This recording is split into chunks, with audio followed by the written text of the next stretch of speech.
but that's interesting. It comes to a stop. I like how it doesn't put it in park, because if you happen to wake up and you're stopped in the road, you can easily hit the accelerator pedal and get away. Are not awarding it points, and it doesn't deserve to be awarded points because it's so over-intrusive that the first thing in the Volvo guide on how to use this car that I saw was how to turn this off. That they give to like all the reviewers. They're like, here's how you turn off our safety features. And I'm like, this is coming from Volvo. No way, we're not taking the exit. Oh. Whoa! Oh. It did it perfectly! Wow. What the heck? That whole thing was negative 2. Oh my gosh. God. Just gonna send you into a wall. Yeah.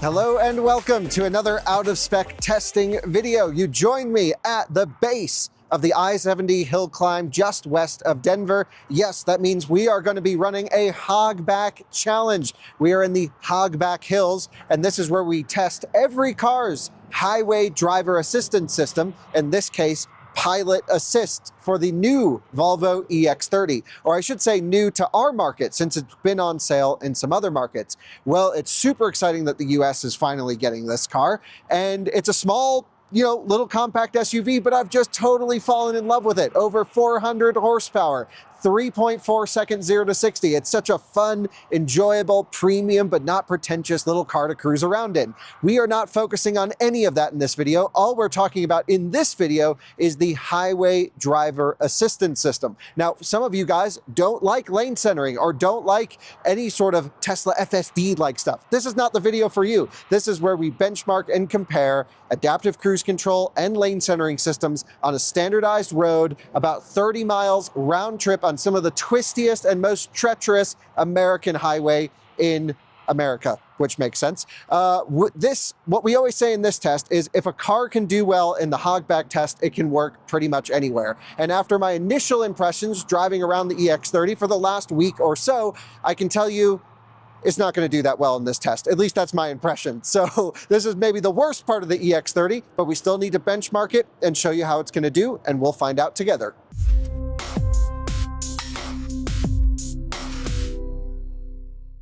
Tijmen joins me behind the camera. How are you, sir? Good.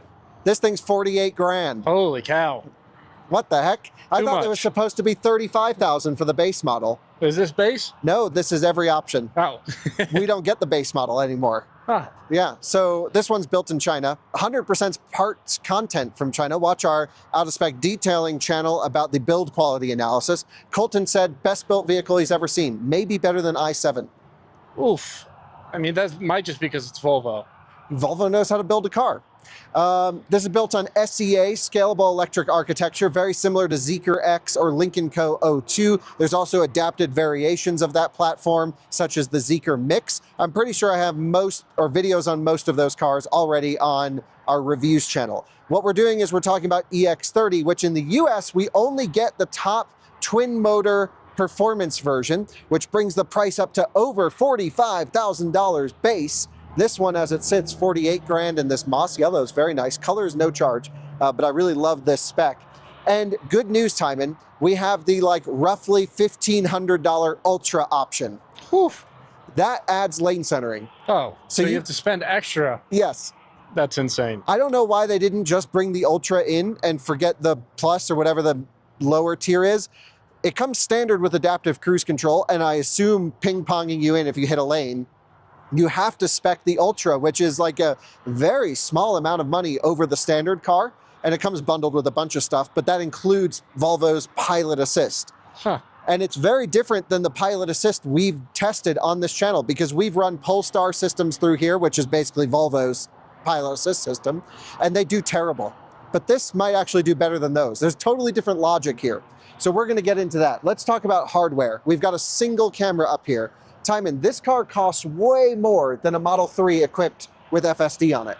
Yeah, it seems like pretty expensive for what you get. So that's kind of the thing. It's like totally expensive for what you get in individual areas. For the ADAS comparison, this car, it seems like you're paying a lot of money for not a lot of functionality.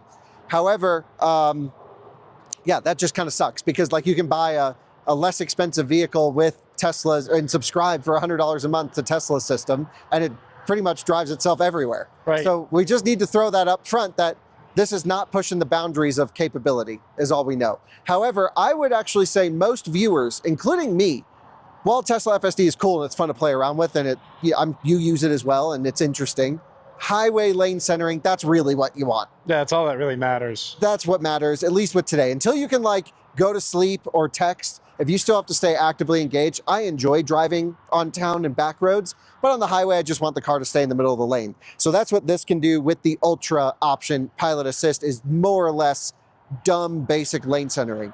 And we'll get into all the features and we'll score everything. We've got a radar up here somewhere, right here is the radar. We've got ultrasonic sensors, and we've got a single camera up front.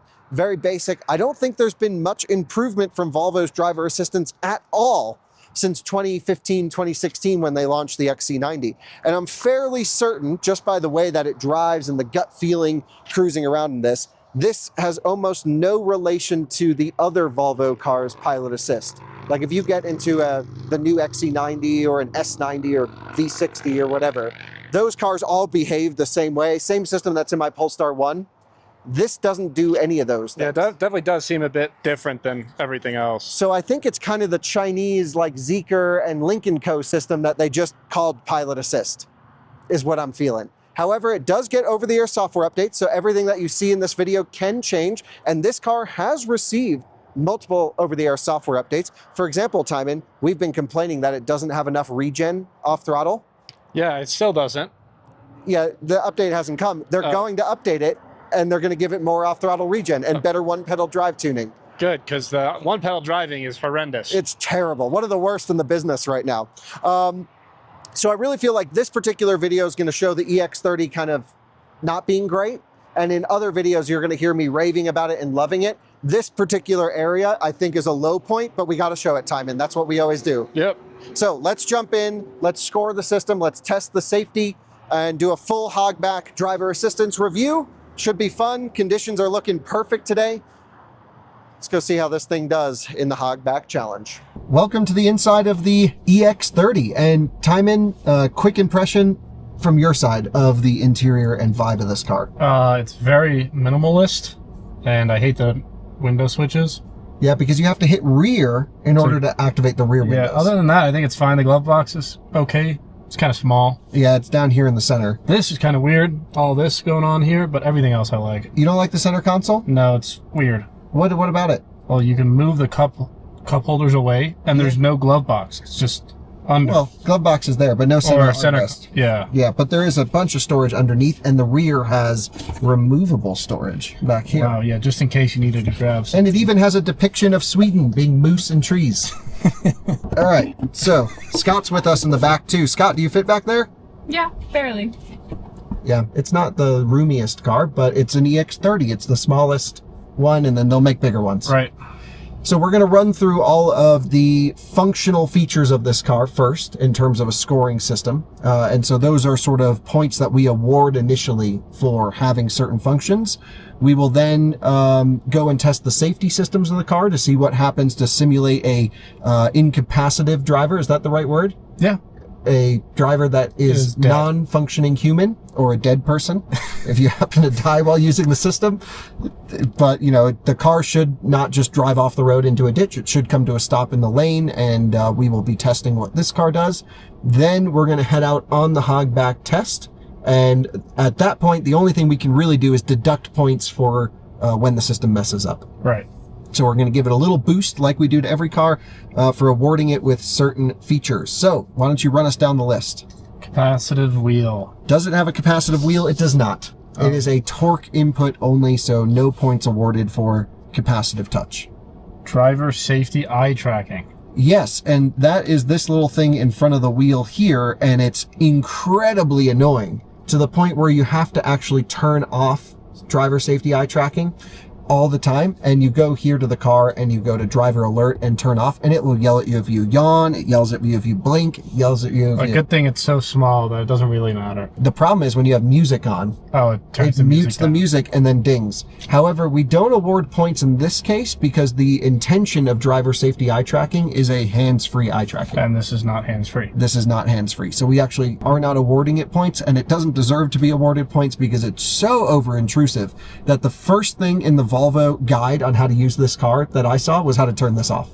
that they give to like all the reviewers. They're like, here's how you turn off our safety features. And I'm like, this is coming from Volvo. Yeah, it should be the opposite. Yeah, it should just be there in an emergency, but not intrusive. Gauge cluster only, or shows cars around. Have we noticed that?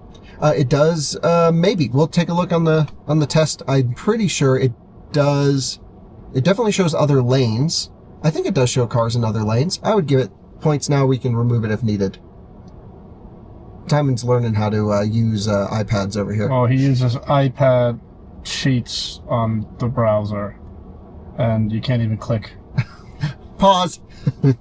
We're back. We figured it out. Had to refresh the page. The driver safety eye tracking is actually separate from the hands-free eye tracking. I forgot we had separated those out. So we do actually give it points for some safety-related eye tracking stuff. Oh, it needs all the points it can get. What are you hitting here? The gauge cluster shows cars around. Yeah, we're going to select it because I think it does, but we will deselect it if it doesn't. Right. And then lane centering only on pre-mapped. It lane centers everywhere. God bless. Yep, so it's just dumb, looks at the lines, no pre-mapping here. All right, and the rest is on the road, correct? Nope, so we go through here. So does it adapt to speed limits? No. In fact, this car doesn't even show you the speed limit that you're driving on of the road.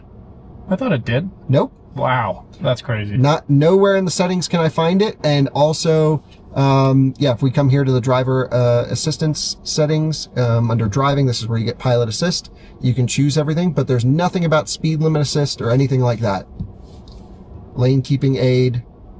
Here's the driver alert. We'll turn everything on for this test just so everyone can see, but no speed limit settings or anything like that.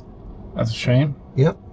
Adaptive system aggressiveness. No adaptive system aggressiveness. It just takes the same driving profile every time. The only thing you can change is the follow distance, not on the wheel, surprisingly. You have to pre-select it in the menu to say short, medium, or long distance. That doesn't qualify as system aggressiveness, though. Automatic lane change? Nope. And then we get into the warnings. Yeah, so let's run the clip of what happens when you die. And we'll show how the car should take over, and then we'll evaluate that clip afterwards. Guys, we're going to test the safety systems of the EX30, essentially to simulate what happens if you're using the lane centering system and you have a medical emergency that requires the car to do something because you are dead. We call it the dead test. So anyway, you can see I'm locked on the system. I'm not touching the wheel at all. It's going to start asking to touch the wheel right there. So there's our first warning. Keep hands on steering wheel. And I'm going to, again, ignore all warnings. A chime has just started. It's a nice, quiet chime. Nothing crazy at the moment. Oh, it says car is stopping. Resume active driving. This might be one of the first cars to get into an emergency takeover. We're coming to a stop. The car is stopping in drive, no hazard lights, pilot assist canceled, and I can just roll into the throttle. But that's interesting. It comes to a stop. I like how it doesn't put it in park, because if you happen to wake up and you're stopped in the road, you can easily hit the accelerator pedal and get away. Pretty crazy how it doesn't turn the interior lights on, unlock the doors, or put the hazards on, or honk the horn or yank the seatbelt, all things that we're looking for. Else besides come to a stop. Just stop. But, to be fair, brake lights on, I would imagine. Yeah. But that seems a little bit weak sauce compared to what they could do. By the way, that function was just added through an over-the-air software update not long ago. Well, they should add another update to at least turn hazards on. Totally agree. Hopefully this video will force them to say, hey, a safety-oriented company should be doing more for the safety of their drivers in this case. At least it doesn't just drive off the road like Hyundais and Kias do. So, all right, with that said, 400 horsepower, foot down, off we go, back to continue the test. Well, Tijmen, it did some good things. And some bad things. And some bad things. I'm really glad that they got it where it holds steering all the way. And so it doesn't just shut steering off and send you off into a ditch. Right. It also does come to a stop, which is really important.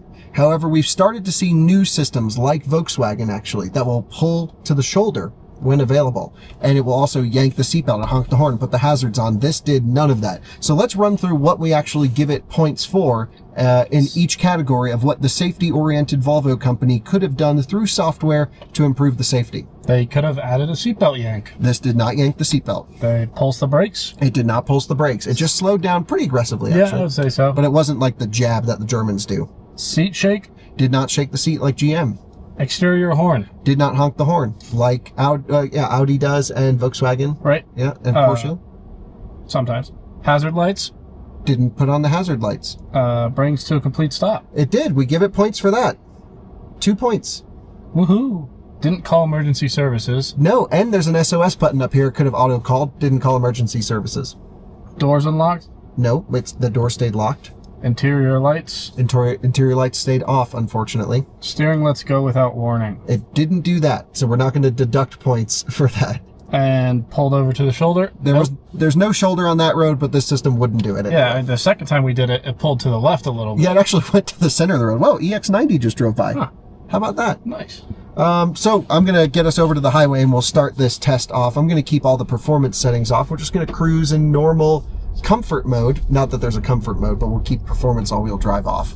Tijmen, let's talk about what we're going to be looking for during the drive. You've been on a few Hogback challenges now. Yep. And the biggest thing that we're looking for is, of course, we want to gauge the system's performance in terms of a point system where we're going to award points to it. However, a lot of this test is subjective feedback that will just come from us throughout the test. And you and I both have driven on this system briefly, but not super intently. Yeah, not done like anything more than 5 miles. Okay, I drove the 50 miles down here using the system. And I'm using the regen at the moment now. Cannot wait for the software update to come to give you more off-throttle regen. It really needs it. Yeah, thankfully it does add when you hit the brakes. It brings more in on a blended system, but it's just ain't right. This thing needs good one-pedal driving. And like XC40 and C40 have great one-pedal driving. Right.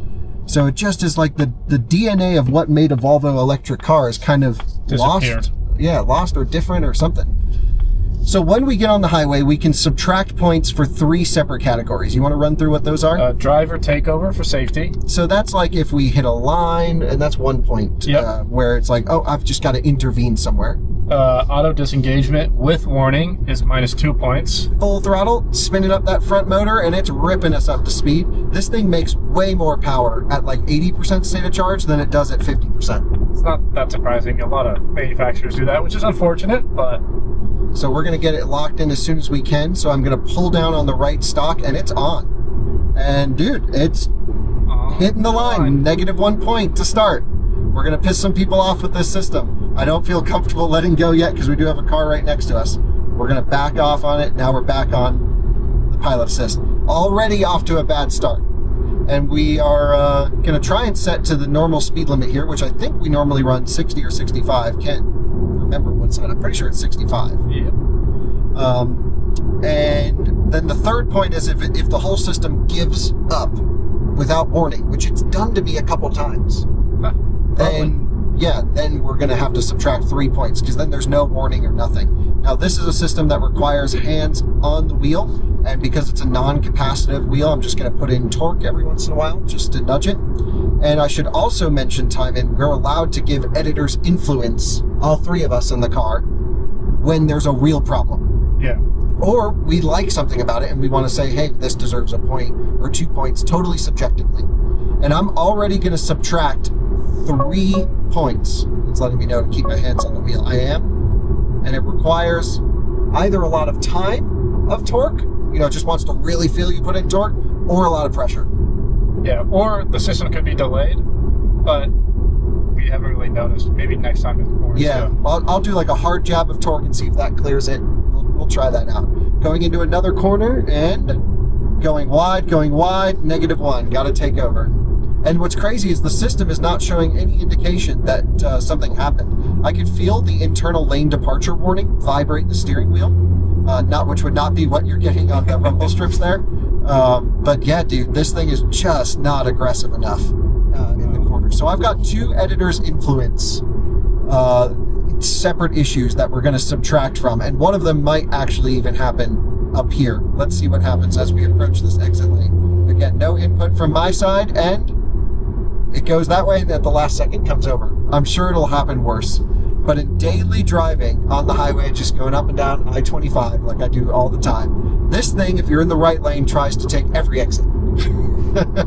It just goes, woo, and then at the last second, it'll bring you right back over to the road. Jesus. So annoying. So I'm going to subtract -2 points for that.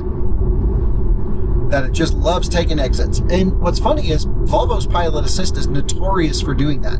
They've been doing that for a long time. Here we have a real wide single lane. It's handling it wonderfully, actually, kind of hugging towards the left, which is unusual. And I would say it did that not masterfully, but pretty good. Yeah, I didn't feel any weird movements. The second editor's influence item I'd like to subtract for Tijmen is you cannot have lane centering above 80 miles an hour. That's too low. Yep, especially here in Colorado. So all of our speed limits are around 75. Everyone drives 85 to 90. I'm okay with like Rivian and Tesla and maybe even Super Cruise having an 85 mile per hour limit. 85 is reasonable, but it should be 90. Yeah, I agree. See, it said focus on driving, stay attentive, and avoid distractions. This is why it's the first thing in the handbook on how to turn that off. It should remember to just stay off or be a super quick hotkey, but it's not. And so this being limited to 80 miles an hour is kind of annoying. What you can do, so I'm going to subtract 2 points for that, just because I think that's egregiously low. And I think Polestar 3 and EX90 let you go 85, which we shouldn't subtract any points for. It's still annoyingly low, though. Yeah. But 80 miles an hour around here is just not fast enough. I forgot what I was going to say there, but doesn't matter. Doing pretty well on the easy section. Yeah, like this is fine. I think this is most roads. Yeah, totally. I mean, I've had no major problems with it other than the exits and the speed thing. Oh, I know I was going to mention.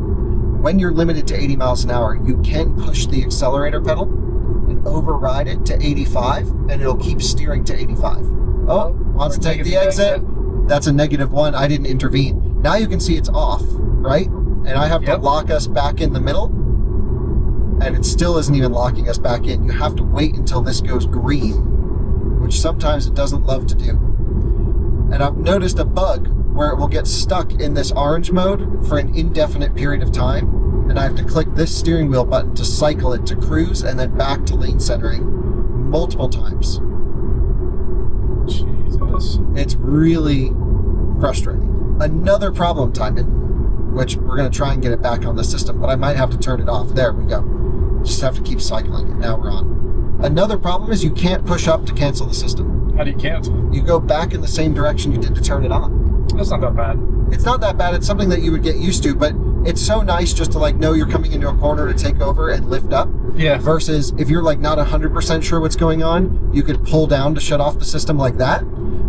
Or like, what if you didn't have the system on in the first place? Now it is on. I feel like you should have two different directions for two functions. Going around the big left-hander, this is where we have an exit lane going around the left-hander. Let's see if we take... Taking the exit. There's no way we're not taking the exit. Oh. Whoa! Oh. It did it perfectly! Wow. What the heck? All right, let's test the steering wheel input, a quick jab of torque and let go. That's all it needs. Huh. So sometimes it's just a lag. Yep. That was really impressive. Yeah, that was nice. Okay, so the EX30 doing pretty good. That's the one corner that usually trips everyone up, and this did it. But I can't do anything else. Yeah, but it can do certain things. I think what really bugs me about its safety is when it gets a little bit confused, especially when you use it outside of highway situations. It's designed to be a highway system. But when you use it on B roads and, you know, the line markings go away or something, it just shuts off steering and it doesn't say anything. And my, -1, hit the line, because it wanted to take the exit. My Polestar with the Volvo version of Pilot Assist loves to take exits as well, and also does the same thing where it shuts off. But that's okay, because that car's meant to be driven. Well, Polestar 1 it's less of an issue because that's just an old technology. What's going to happen here? Oh, we didn't hit the line, but it did hit the brakes for the corner. Oh, I don't know, dude. It's all over the place. Or is it on? Oh, now it's back on. Oh, did it go off? No, it's been on. It goes orange when it's not. Did it go orange? No, it just doesn't do the around the car. Oh, yeah. So it gets confused, but it does keep lane centering. That was just a little... Yeah. Oh, weird. A little weird, but we're not subtracting anything. It did it. If it does it a bunch more, we'll take some some drunk driving points away like we do for other cars. It would only be fair. So, Scott, it's your first time on a Hogback. Yes. What do you think of it so far? You got to be really loud back there. Well, you haven't told me what we're doing. I know a little bit. Oh, I don't even know where we're going.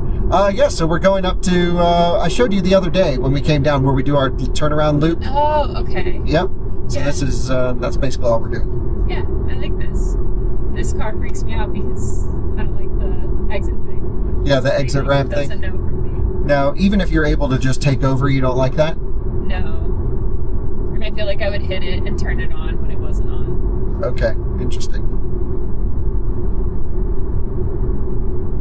Well, It's fine. It's nothing to brag about. is it worth the $1,500? Nope. Really?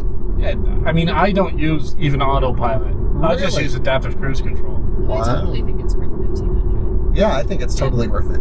What else do you get with that? Actually, if you pull up the EX30 configurator, Scott, you can see what the Ultra comes with over the Plus. Can't remember the name of the other one. It's on there somewhere. Scott's going to look it up. Yeah, I'm sure it'd be nice in Kansas when it's all flat and straight. So that's what I've noticed is driving I-25 down here pretty much did the whole thing coming into another corner. The thing with this test is it gets harder and harder the farther we go up. Right. But it's doing this corner fine. It's sort of on the outside of the lane. It should tuck in a little bit more, I would hope. Yeah. Hit the apex a Oh, little especially bit with this truck next to us, but better. It doesn't show car here next to you, but it does in front of the car. yeah, because it's just using that single camera. So it shows you the ultrasonic sensors at least. But it has blind spot monitoring, so Right. why not integrate it? Well, that's what it is doing. It shows you the lines. I'm going to make a lane change to show everyone how that works. When I hit the turn signal, instantly the steering is off.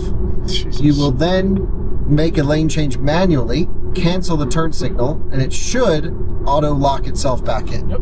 There's no chime, there's no bing, there's no bong associated with that, which is unusual because it bings and bongs at you for everything else. Right. And this is like the actual thing it should tell you when it's on or off. Because you have to keep looking all the way over here to see. Yeah, it's very small too, this area. There's room to put a bigger screen in here, and definitely I think having a screen that comes out over this way a little bit more would have been nicer. Yeah, not even that. You could extend this driver display a third more. And you don't need all this space for CarPlay or whatever you're using. Let's see what happens here with the exit lane. It's holding left. Surprisingly good there. Yep. That was nice. Yeah, that was nice. Now we're going to drop down to 55 miles an hour through here. The way that I do that is actually by just clicking the minus button on the wheel for 5 mile per hour increments. Then if you want to go in 1 mile per hour increments, same with other Volvo and Polestar, you have to push and hold. But you have to push and hold for a while. Yeah, it's kind of irritating. It's how like- Volvo does that. 50% too long of a push to get it to It change should speed. also just be the other way around. A single press should just be One. a single. Yeah. I agree 100%. Or just giving me a roller. Like having all these stupid physical or these plastic touch buttons on the wheel, pretty nasty. Yeah, especially in piano black. It just gets fingerprinty and it doesn't feel that premium. And I mean, I can live with it. It's not a reason not to get the car, but we're always about nitpicking on this channel, and that's something I definitely want to change. Now, the speed limit does drop surprisingly low here. This is just for the construction zone. We would get run over if we went that speed. Also, it would kind of ruin our test because we always run this stretch of road at 55. Yep. And, you know, we're just not here to get run over at all. So let's continue with the normal testing procedures. I don't know why they put the speed limit so low here for the construction zone, but We're not even working. you would actually die if you drove, especially on the downhill 45. We do have to pop over a lane, so hopefully this person will do that. Again, the system's been doing pretty much everything. Good distance where it slowed down. A little It sketchy seemed like it was through going to there. do a lane change, but it just gave up. Yeah, it felt like it. A little bit of drunk drivingness. Oh, damn. Super close Yeah. to that guy. Let's get over here. We're going to pop all the way over. Nice. You can come over. Dude's not paying attention one bit. Yeah, especially when this truck has to make a lane change. And now we're on to the real tough section of the test, Tijmen. Yeah, I mean, that's the point of all this construction, is to make this a lot easier for everyone else that drives through here. but it's good for the system. to Means test. we need a version 2 of our Hogback when the new road opens up. Yeah. Damn, this really needs a repave. But I gotta say, EX30 suspension, very Quite good. nice. Yeah. Very good, very comfy. So oftentimes we do get stuck in a little bit slower traffic on the downhill here. We're just gonna keep it behind these guys because I can see some faster traffic coming up from behind. And I have to say, very impressive here actually. Yeah, it's doing great in the 2-lane. Yeah, really nice. It's just certain times it completely freaks Yeah, out. it's not confident inspiring. Yeah, that's also true. You just don't know when it's going to work or not. Many systems we can get in for a few minutes and be like, oh, it's got all this, or it's got Yeah, none it's of making this. way too many noises also to have you Touch the wheel. Yeah. Yeah, because the thing is, I'm keeping my hands like roughly on the wheel very lightly, and because it's not capacitive, it doesn't know. Yeah. So you need to, really put some torque water into it. bottle trick. Yeah, let's not advocate for that. Or the orange can fit in. Yeah. It's like every Tesla owner with AP1. So yeah, let's get through this section. Then I want to talk a little bit about EX90 and some of the other Volvo Polestar stuff that we need to run, and we will be running on this test very soon. We're doing a whole Swedish month, basically. All right, here we go. Sharp one. Oh, And we're dead. -1, but it didn't shut off steering. Whoa. What's it going to do here? And We're taking the taking the exit. Okay, -1 again, and it shut off steering, so I'm going to give that a -2. Sorry to confuse everyone around us. Did they give you a warning? Or It didn't give us a warning, actually, but I think it was staying on, oh, okay. and I had to take over. That was bad. Yeah. Well, Maybe just, yeah, so that whole thing was -2. Oh, Oh my my gosh. It's just going to send you into a wall. So it gets into this like little thing, and then it's just, whoa, can't control the body motions. So I would say, Tijmen, that and here's another -1. I think that whole section, -5. yeah. I don't know what it came up to be, but I had a lot of different little inputs. I think I counted 5 inputs. Another one here? Yep, another one. Oh my gosh. Yeah, so like we say, the system gets harder. Hopefully we don't get pulled over for drunk driving. I'm still steering here because we got I don't know if it's a cop or whatever behind us, but they're going to be really confused. It's not a cop, it's old people. Old people. And another -1. We're over the line. So it's fine on straight roads as long as there's no exits and you don't go faster than 80 miles an hour. Scott, do you see why we do this test now? Yep, I do. Are you excited to see how your Rivian's going to do? Yes, I'm very confident. Oh, really? Yeah. Even though, have you driven it on this road? Is it pre-mapped? Does it work? It works for most of it, except like what's coming up right here. Okay, well this is our exit, our turnaround point. We're halfway. Excellent. It's nice when it takes the exit, but we do also remove points. We wait until we get the solid line. Didn't actually take the exit there. And I have to pull down to disable the system. Halfway check-in. We are at -3. Overall? No, we are -7. Okay. Wow. So when we first created this test, we thought 0 would be a perfect score because we imagined, okay, if it's 0, you're not removing anything. Yep. Then we found so many cars have a lot of features that earn them points up front that like we have cars with like +20 in this test and we're already in the negatives with this. So let's get back up to speed. Perfect turnaround. Didn't even have to wait. That was nice. Yeah.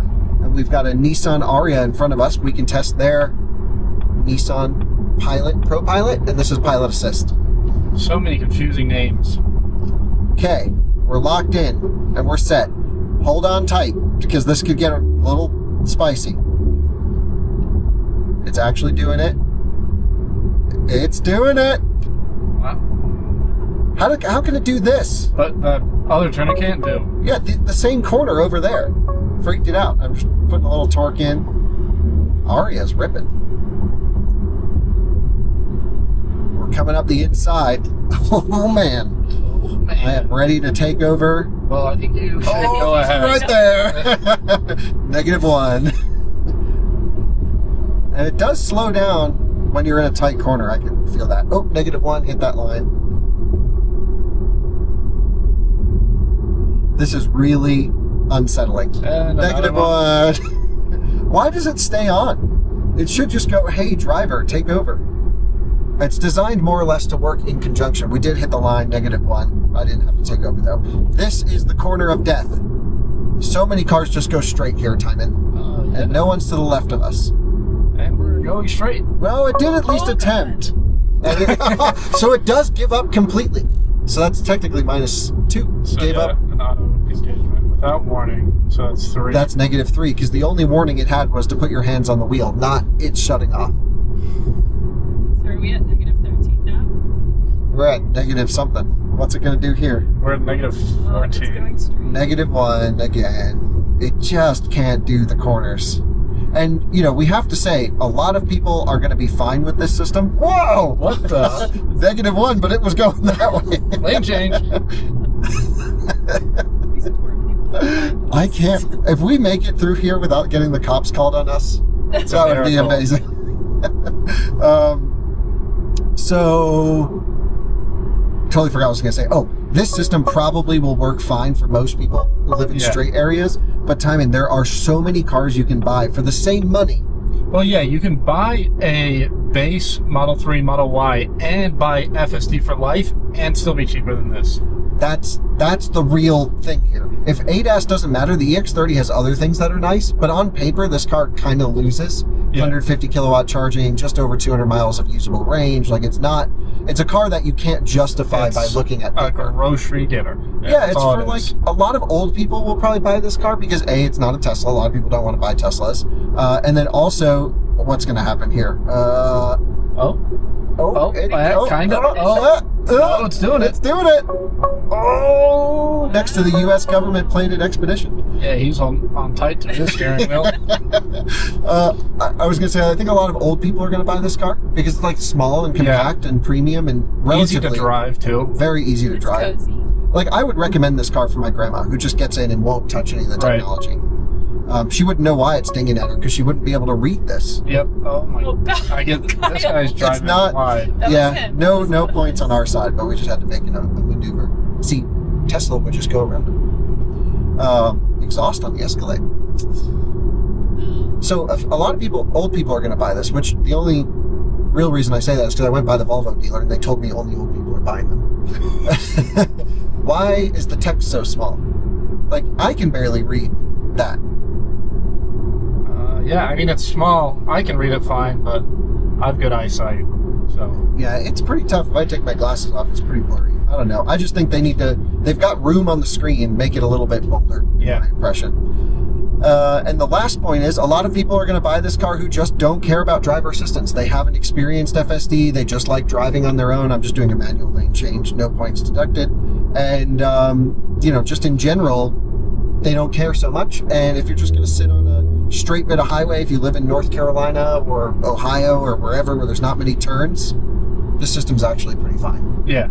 And it wouldn't stop me from buying one because while I agree this car on paper makes no sense and it's hard to really recommend someone to buy it, if it was $35,000, different story. Yeah. But at $46,000 to $48,000, it's a tough sell. It still really appeals to me because it's small and fun and it has a sense of character that's got this Volvo touch to it that I love personally, and I think it is worth some amount of money. Do you think Lexi would like this? I think the only benefit is that we'd be able to sell a car. Right. Get rid of the CRV. Yeah, but I mean, she doesn't like EVs. Not yet. Wait till she tries the Gravity. Well, yeah, but the Gravity is also, what, 120,000? But it's like, she doesn't like cheap EVs.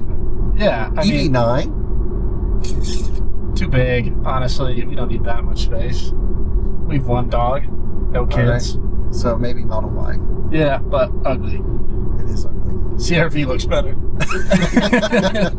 And that's the appeal of the EX30 is like on paper, yeah, like other cars certainly are better. But this is like a fun, great looking car. Now, it will not change the set speed when we cross into the 65 zone, Tijmen, because it has no idea what speed limit zone we're in. Which is unfortunate because it has Google Maps built in, and your phone can even tell you what speed limit Yeah, we're but in. Google Maps isn't even telling us what the speed limit is. Exactly. But it is available on Google Right, like on your phone app. Yeah. So But if you if were you to put in a destination, will it? Nope. It sometimes does. Nope. No. Doesn't tell you speed limit. Which is, I've learned, driving this car, a feature I really like to have. Yeah. I must not pay attention to speed limit signs because I rely so heavily on what the car says, just naturally. Don't know why. But I also drive a lot of old cars, so maybe I just drive at whatever speed feels comfortable. The flow traffic. Yeah, go with the flow. Putting in some torque here just to shut it up. Nice. And now we've got a nice smooth left-hander. Now, one thing we've seen on a lot of cars is it going in this direction, heading east. We've seen a lot more mess-ups in cars for some reason. This is not giving me that impression. Mm-hmm. It's actually seemingly doing better this way. Nope, didn't hit the line. But it does do a little, like when you come out of a sharp a little corner, shimmy right there. it's like, yeah, I don't know how to describe it, but it's like the weight is moving it around a little bit. It doesn't lock in. Hey, but at least it's not pre-mapped. Well, that's a real benefit. Yeah. I mean, it's kind of nice, allegedly, to have like a really dumb lane centering system that you can completely abuse. Because when you turn off the driver alerts, it doesn't yell at you for changing the radio station. Yeah. Or, you know, anything like that. So you just keep torquing the wheel and it'll go all day. So that's kind of nice. To abuse it, really dangerous. Yeah. Don't recommend doing that. Dangerous for everyone else on the road as well. Nice Super Duty. Yeah, because at one moment you could be going through a turn perfectly fine. Next turn, you look at your phone, and you're dead. And it doesn't yell at you when it shuts off. Yep. It just shuts off. Hey, but Volvos are safe, so you're not gonna die. Well, that's the thing. You're just gonna total the car. So many people assimilate Volvos with safety. Yeah. And I think they really think about passive safety. Like if you get into an accident, it doesn't Right, protect that's you. why most people buy Volvos, I would say. Yeah. Preventative safety. But in a 5-minute test, we found like 7 items that Volvo could have done through software to make this safer. Yep. And so that's where it's really hard for me to get on board with this whole Volvo is the king of safety thing. Honestly, Tesla as well. I keep bringing it up because they kind of own this test. BMW, Tesla, Mercedes, they're all right up there for the highway portion. Tesla's the only system in our market that works for like a city FSD-like system. Yep. In China, there's a bunch, and we've made videos with them, and a lot of them are incredible. Yeah, some of the stuff I edited, that was insane. Like 2 cars coming together, and it just slows down naturally, feels very smooth, and just doesn't give up.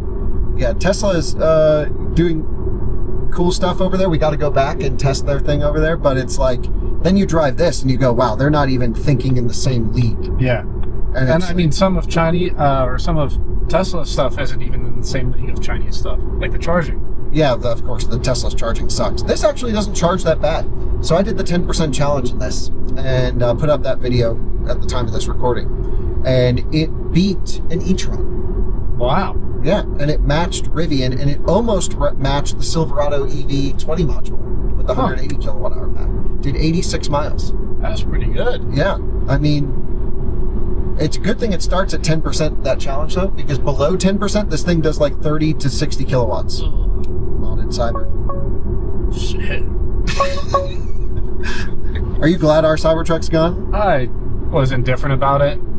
Everyone that I spoke to, like all my friends, were like, "It's so ugly, it's so ugly," and it's just like, yeah, until you drive it, then it's like, oh, this thing's actually sick. Like the rear steer is amazing. A little hard to get used to, but I mean, it's just so ugly and such an eyesore. Scott put some weight in the middle seat there. Oh.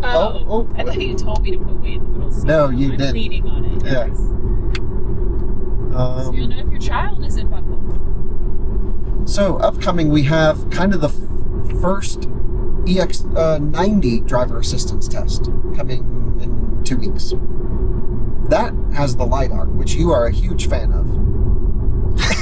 Little mustache on the top of the car. Yeah, you hate the way it looks. Yeah, it's so ugly. But maybe we'll be functional by then? I don't know. Hopefully. I mean, I feel like they could have just made this bigger and put the LiDAR inside the car. I feel like I can kind of give EX30 a pass because this is the cheapest, smallest thing. But it's not even that cheap. But that's the other thing. Like, it was intended to be cheap. And in the rest of the world, it is cheap.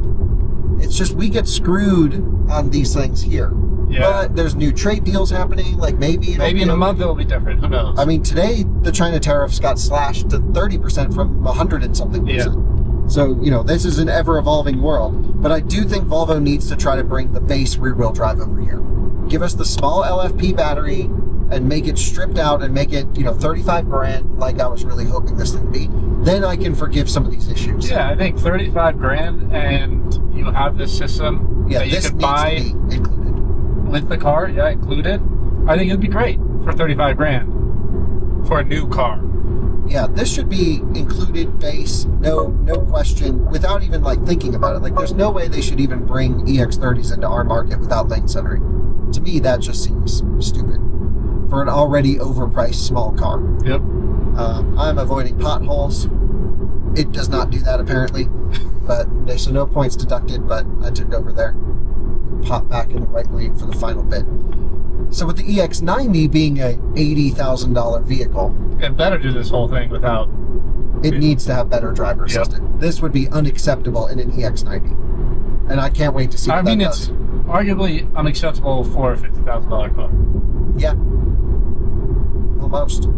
It's pretty bad. So actually, the worst car we've ever run in this test is a Polestar. I think it's my Polestar, and then Max's Polestar 2 wasn't much better, but it was better. Did that have LiDAR or vision only? No LiDAR. The EX90 is the first mass-produced LiDAR vehicle in the U.S. other than Lucid Air, but it's not been enabled. Yeah, that I can think of at least. Also, I learned do not point to camera at the EX90's LiDAR. It fries the sensor. Oh, perfect way to get a new phone. Volvo? Again, that was just one video clip I saw online. We have to verify it. I'll take an old iPhone and see if it burns it up, but I'm pretty sure it does. That was like the talk of the town. This does not have any LiDAR. Yeah, so you can't even film it. Can't film it head on. Yeah. Yeah, with the LiDAR system engaged. What's going to happen here? Oh, taking the exit. -1. Sorry to everyone around us. That's the thing. You got to just be on your game in this car. Otherwise, you're off the road. Dang. How many driver takeover events have we had? What the heck's going on here, brother? Oh no, Tijmen's messing up the... 18 driver takeovers. Is that 18 points or 18 events? 18 events. Okay. Negative 18 points. Okay. But there was a couple other minus. Yes, we had minus for your exits. That's -2. Okay, hold on tight, guys. We're getting down to the last couple corners. Oh! -1. Just freaked out that Camry. Alright, is it going to handle this left-hander? It's marked perfectly. Oh, no, we're going wide. -1 again. It still keeps trying. It just runs into like a torque limit, is what it feels like. But how could you release a car, have this system, and have a torque limit that can't even handle a major highway? Yeah, like at least have it handle the Hogback test. Yeah. Ford and other systems watch these videos and tune the systems to do better in this test, which that's fine. It means it works better everywhere else. Right. But they tune off of our testing. That means, okay, we found a pretty hard, good test to do. And what's it going to do here? And I just feel like Volvo's never even heard of this test before, based off this performance. They're in their own world. Yeah, totally. I was in Hangzhou Bay, which is where they do all of Geely's engineering, and that's where this car was engineered. And so it just feels like Volvo has lost everything to the Chinese, in the sense where, having some bugs and having these weird interactions with the car, it doesn't follow the Volvo ethos. Mm-hmm. And it just feels like it's a Chinese car with a Volvo badge, which it is. Which is unfortunate. Yeah, and I feel like Volvo's lost its mojo because of it. That's not to say this is a bad car. I just think of it as a Chinese car, not a Volvo. Right. And then I'm like, okay with it. But, all right, final corner. If it takes the exit, it's nice. We still deduct points.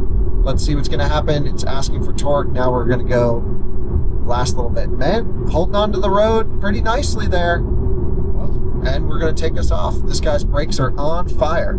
You never stop at the end of an exit ramp, brother. Those brakes are going to let go. And we have, emergency ramps and a cool down zone down this way. he's going to burn up his truck. Hey, not our problem. We're down here. Let's Yep. just make sure that thing doesn't keep rolling. I'm just looking at it steaming back there. So, final thoughts on the EX30 Hogback Challenge. We are negative 21 points. 48 grand. Oof. As much as I love this car and want to give it all the praise in the world, that's a tough sell. Yeah, I think for 48 grand, it should be maximum negative 10. Scott, what's your impression, your first time coming on a Hogback test? I thought I was going to lose my life a couple times. But that's just Kyle's driving in general. No, it was when it pointed us at the concrete thing. Yeah. But yeah, I get it. I do like that test a lot, but I don't like this car in that test. You know, this car in that test, not a good combination for you. Too small, too unpredictable. Okay, so Scott's not a fan. And then I guess I'll end with my thoughts, which is we just got a little body porpoising over there. I think the EX30 is so cool, and I kind of give it a pass because I just love the design and the Yeah, I think it's a neat car. Yeah. And it has like an appeal to it, which is like kind of like a hot hatch. Yeah, because it's fast. But then it just falls off with safety driving. Yeah, the driver assistance sucks. No way around it. And the fact that this isn't even standard. Yep. Like, you have to That makes pay it for... worse. Yeah, you got to pay for this crap. You have to pay for it to fail. Oh, no. Well, like I said, I kind of expected that to happen based off my use this week with it. Of course, as Volvo updates the system, we will run the car again. That's our plan with all these connected cars. They get better over time. And so, you know, if there's a major pilot assist update for EX30, hopefully one of the viewers or Volvo can lend us one back and we'll show the improvements. But this is just a lame excuse of a system to ship, and kind of bummed about it. Yep. But yeah, we'll go to our website if you want to see the ranking against all the other cars. We have it on outofspecstudios.com. You can see where this holds up. Again, the numbers don't paint the full picture. A lot of it is also just our subjective feel. But both the numbers and the subjective feel are bad in this case, and I'm sorry to report that. Thanks so much for watching another Out of Spec testing video. See you in another one again soon. Bye-bye.